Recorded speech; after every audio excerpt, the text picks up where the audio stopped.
Learn English grammar. आपण पाहतो आहोत इंग्लिश ग्रामर मधले बेसिक पॅटर्न. ओके, मग बेसिक पॅटर्न मधला फर्स्ट पॅटर्न आपण पाहिला आहे. त्यामध्ये काय पाहिलं आपण? सब्जेक्ट आणि वर्ब असतं. कसं? एक थोडंसं रिव्हिजन घेऊया. The girls dance. यामध्ये ही गर्ल्स हे काय? सब्जेक्ट आणि डान्स हे काय? वर्ब. एवढंच आपण पाहिले, सब्जेक्ट आणि वर्ब. आता आपल्याला थोडंसं पुढे जाऊन पाहायचंय. या सेंटेन्स मध्ये अजून मी काहीतरी ऍड करणार आहे आणि त्यामध्ये त्याचं थोडंसं पॅटर्न बदलणार आहे. तर चला पाहूया आज बदललेला पॅटर्न कुठला आहे. सेकंड पॅटर्न पाहायचं आहे आपल्याला. त्याच्यामध्ये सेंटेन्स, पहिल्यांदा सेंटेन्स घेऊया. The old man died yesterday. Old man died yesterday. पहा, आता हे काय सेंटेन्स आहे. तर मग काल काय पाहिलं आपण? सब्जेक्ट आणि वर्ब एवढंच पाहिलं. आज बघूया. अ ओल्ड मॅन म्हणजे सब्जेक्ट आहे. आता तुम्हाला सब्जेक्ट ओळखू येत असेल का? करता. Okay, subject. ओके, डाय हे काय? क्रिया आहे. डाय आणि यस्टरडे हे आज ऍड झाले. काल तसं काही नव्हतं. यस्टरडे टुडे असं काही ऍड नव्हतं झालेलं. लाऊडली, बिग, परत आपण काहीतरी म्हणू शकतो त्याला सोडून. दॅट डे असं काहीतरी म्हणू शकतो. पण इथं एवढंच होतं का? त्यामध्ये फक्त एक वर्ड ऍड झालाय. हे आहे ऍडवर्ब. ऍडवर्ब म्हणजे काय? क्रिया विशेषण. क्रियाबद्दल विशेष माहिती सांगतो ते. पहा, क्रिया घडली, पण कधी घडली आहे? यस्टरडे. काय म्हणजे हे टाइम सांगते. ह्याचे परत टाइप आहेत, ते हळूहळू आपल्याला पाहिजे. फक्त बेस्ट पॅटर्न, बेसिक पॅटर्न आहे ते बेस्ट पैकी तुम्ही लक्षात घ्या. म्हणजे ह्याच्यातले जे काही चेंजेस आहे, पहिल्यांदा सब्जेक्ट आणि वर्ब बघितला. वर्ब म्हणजे काय? क्रियापद. सब्जेक्ट म्हणजे करता. एवढं मला फिक्स आता समजून आले. आता बाकीचं जे ऍड होते मग कॉम्प्लिमेंटरी आहे का? ऑब्जेक्टिव्ह आहे का? नाही, ह्यात ऑब्जेक्ट नाहीये. सॉरी, ऑब्जेक्टिव्ह नाही, ऑब्जेक्ट नाहीये. ह्यात आले ऍडवर्ब. ह्यात काय आले? ऍडवर्ब. ऍडवर्ब म्हणजे क्रिया विशेषण. म्हणजे बघा, सेंटेन्स मध्ये काय आलंय? सब्जेक्ट आलाय, वर्ब आलाय आणि सेकंड पॅटर्न मध्ये ऍडवर्ब आलाय. ओके, चला सेंटेन्स घेते. Next, they were talking loudly. आता पहा, क्रिया होतीये बोलायची म्हणजे वर्ब आहे. कोण? दे. काय? दे. हे वर्बच आहे इथपर्यंत. हे हेल्पिंग वर्ब आहे. हळूहळू जाऊया, ह्याला वर्बच करूया. दे हे काय? सब्जेक्ट. वी आर टॉकिंग हे वर्ब आणि हे काय झालं?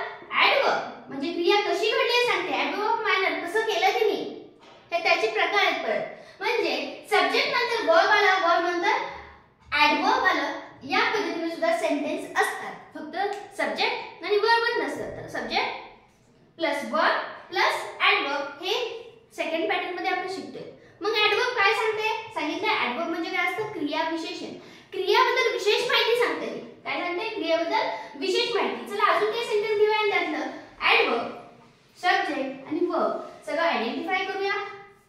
आणि ऍडवर्ब ते आयडेंटिफाय करताना काय, ते कसं आयडेंटिफाय करायचं हे सुद्धा शिकून घेऊया. म्हणजे याच्यामुळे तुम्हाला फाइंड द एरर असो, कंप्रेशन, आपण जे काही कम्युनिकेशन असते, कंप्रेशन रायटिंग असते, लेटर रायटिंग असते, यामध्ये याचा उपयोग होतो. सेंटेन्स मेकिंग मध्ये होतो. यामुळे आपले जे काही मिस्टेक होणार आहेत त्या होणार नाही. त्यासाठी व्हिडिओ एंड पर्यंत पहा आणि बी केअरफुल. काही वाटत असेल नोट डाऊन करत चला, नाहीतर स्क्रीनशॉट घ्या. पहा आता next, the sun was shine brightly. Sun was shine brightly. आता पहा, sun हा काय झाला? सब्जेक्ट. was shine हे काय झालं? was. हे काय झालं? verb. आणि कसा करतोय हा? brightly हे झालं ऍडवर्ब. हे काय झालं? ऍडवर्ब. आता अजून काय घेऊया. त्याच्यामध्ये पण हेच करायचं आपल्याला. Meena is coming today. पहा, Meena is coming today. Meena झालं सब्जेक्ट. is coming verb आणि हे काय झालं? ऍडवर्ब. ओके, म्हणजे क्रिया घडतीये, येण्याची क्रिया घडतीये, पण कधी घडतीये? टुडे. हे सांगते क्रिया घडतीये. ते क्रियाबद्दल विशेष माहिती काय सांगते? आज घडायची क्रिया, काल घडायली, उद्या घडायली, दुपारी घडायली, ह्याबद्दल थोडीशी माहिती सांगते. त्याच्याने आपल्याला कळून येते हे ऍडवर्ब आहे. चला अजून घेऊया. आवर शोल्जर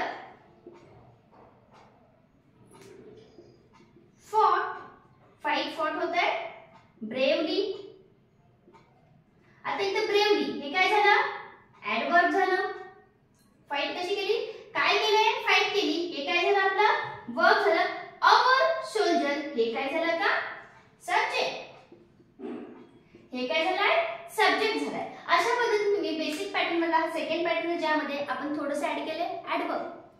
म्हणजे सेंटेन्स आहे इंग्लिश, त्यामध्ये सब्जेक्ट येतो माहितीये, परत वर्ब येतो माहितीये, देन ऑब्जेक्ट असतो. तर ऑब्जेक्ट पण येणार आहे नेक्स्ट पॅटर्न मध्ये, पाहूया ते पण कसं आयडेंटिफाय करायचं. पण या पॅटर्न मध्ये ऑब्जेक्ट नाही का काय आलेले ऍडवर्ब आले. काय आले ऍडवर्ब आले. तर याचं सेंटेन्स कसे असतात हे सगळं आज आपण यामध्ये पाहिलं आहे. काहीही तुम्हाला डाऊट असेल तर प्लीज कमेंट मध्ये नक्की सांगा. व्हिडिओ कसा वाटला हे सुद्धा कमेंट मध्ये सांगत चला. लाईक करून